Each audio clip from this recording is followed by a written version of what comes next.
দুর্ভাগ্য বিরাট কোহলির প্রথম এলিমিনেটর ম্যাচে তার দল আউট হয়ে গেল।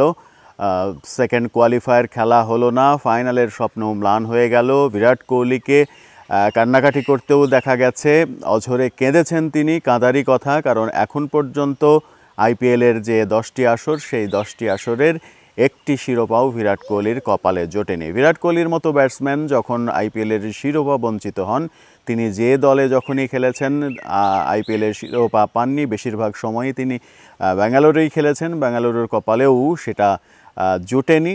এই যখন অবস্থা, তখন এবারের আইপিএলে কিন্তু তার সেরা ব্যাটসম্যান হওয়ার যে কৃতিত্ব, সেটা কেড়ে নেওয়া কারো পক্ষেই আর সম্ভব হচ্ছে না।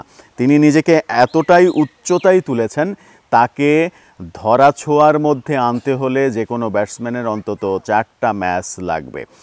বিরাট কোহলির এখন পর্যন্ত রান 741, তাই বলা যায় বিরাট কোহলি এবারের আইপিএলের সেরা ব্যাটসম্যান। সেরা খেলোয়াড় শেষ পর্যন্ত হবেন কিনা সেই ব্যাপারে অবশ্য যথেষ্ট সন্দেহ রয়েছে।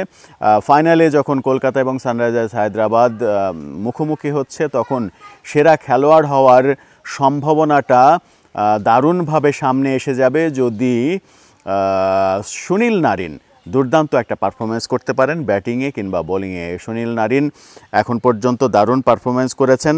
এই দারুণ পারফরমেন্সে তাকে কিন্তু এবারের আইপিএলে শেষ পর্যন্ত সেরা খেলোয়াড়ের খেতাবটা দিলেও দিতে পারে।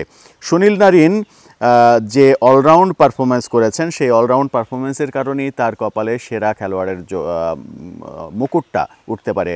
বিরাট কোহলির রান 741, এরপরে যার সর্বোচ্চ রান তিনি চেন্নাই সুপার কিংস, যারা সুপার 4-এ উঠতে ব্যর্থ হয়েছে, সেই দলের অধিনায়ক ঋতুরাজ গায়কোয়াড়, তার রান 583। তৃতীয় অবস্থানে রায়ান পরাগ 573 রান। 573 রান থেকে 742 হতে কত রান লাগে সেটা নিশ্চয়ই বুঝতে পারছেন। এত বড় ইনিংস টি20তে খেলা সম্ভব না।